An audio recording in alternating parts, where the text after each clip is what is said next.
Добар ден, пријатели, и добре дојдовте во уште едно издание и рубрика Прашање и одговори со Јосиф. Името кој што најавивме е Јосиф Дамјанов и денеска одвоив 7 прашања на кои што ќе дадам одговори.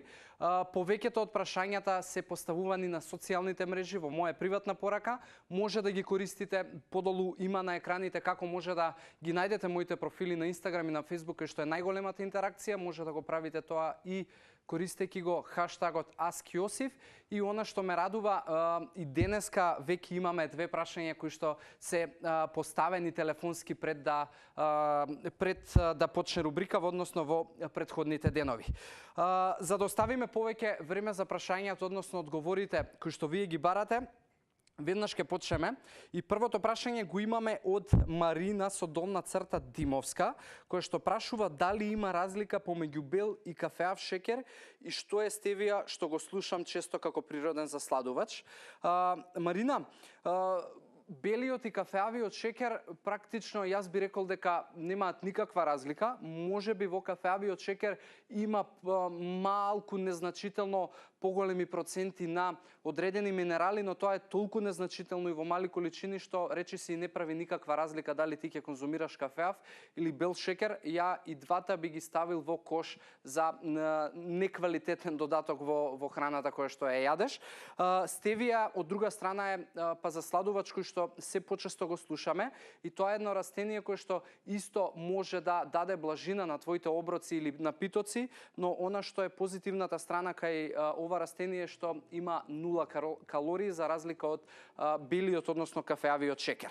Следното прашање ни е дојдено од Тина, која што го постави телефонски на телефонските броеви на Телма и звучи дали е подобро болјарот да биде константно уклучен или да го уклучувам кога само имам потреба и исклучиво на ефтина струја.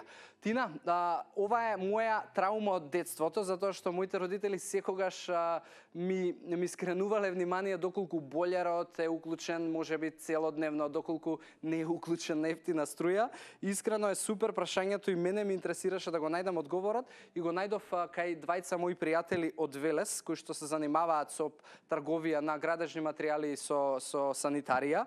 И нивниот одговор беше дека доколку термостатот го ставиш на економично, односно на средина, и доколку цел ден, цел период е уклучен болјарот, ќе имаш многу помала потрошувачка на енергија, затоа што болјарот ќе троши многу помалку енергија да догрева веќе до некаде загрејана вода, отколку да ја загрева од нула, па дури и да е тоа на ефтина струја. Единствена разлика и она што треба да поведете сметка е да внимавате и да еднаш годишно го чистите каменецот од болјарот или да има опција да купите болјар кој што не фаќа каменец, кој што е можеби поскапа варијанта, но исто и има опција да ставите филтер пред почетокот на саатот од кај што од водоводот за да воопшто нема бигор во водата која што доаѓа во вашето домаќинство и на тој начин да ги решите тие проблеми.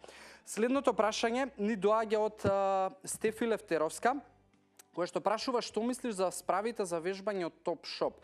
Дали се воопшто ефективни или само правење пари? Стефи, се што ќе платиш, а не го користиш, е трошење на пари, односно другата страна некој прави многу добри пари. Разликата никогаш нема да ја направи справата или вежбата, туку разликата секогаш ќе ја направи човекот што ја користи справата, односно вежбата. Затоа јас би те советувал да што и да користиш, што и да купиш, да не стои дома како закачалка, како што многу луѓе го прават тоа со Орбитрекот, нека дури и не ти требаат справи, не ти требаат никакви реквизити, можеш да бидеш активна и дома и да направиш разлика. Затоа ја не би ти дал одговор и не би окривил било каква справа, фитнес центар или вежба, напротив би те охрабрил да што и да правиш, го правиш континуирано за да направи разлика. Следното прашање ни доаѓа од Емили со точка Кара, која што вели бидејќи сум со 2 деца, се трудам да вежбам по 20 на минути дома. Кога е правилно време за тоа? наутро на гладно, после ручек или пред спиење.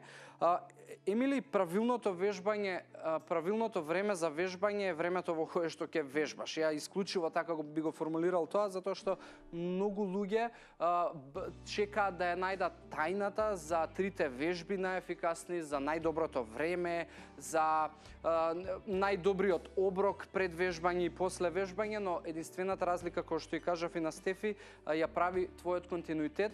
Воопшто не е важно доколку имаш цели да си само активна, воопшто не е важно кога вежбаш, кога и да вежбаш, е одлична одлука да го правиш тоа, али она што е најважно, повторно ќе спомнам, да го правиш во континуитет.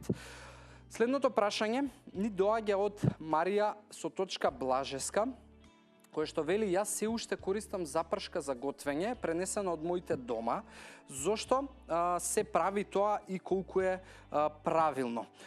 Марија, ова е пренесено од нашите дома и моите дома порано готвеа на овој начин. Запршката е практично начин како со брашно и со масло или маст да направиш смеса која што подоцна ќе ти го згусне јадењето, но негативните страни на ова се тоа што при правење на запршката и додавање во твојот оброк се добива густина, но се добива и многу поголема калориска вредност. Од друга страна може да направи проблеми со дигестија и многу луѓе кога јадат оброк кој што има запршка, знаат да осеќаат тегоби, да имаат дигестивни проблеми, подуеност, можеби киселини. Затоа јас алтернатива на тоа би ти препорачал да пробаш да пасираш зеленчуци сварени, да ги додаваш подоцна во оброкот и на тој начин да згуснуваш, и од калориски аспект е подобро и од нутритивен аспект многу повеќе ќе го збогатиш твојот оброк. Следното прашање ни доаѓа од Костадиновска 19, кој што прашува дали ќе се задоволат дневните потреби на организмот доколку поголем дел од храната што ја конзумират бидат шејкови од овоше, зеленчук и овесни снегулки.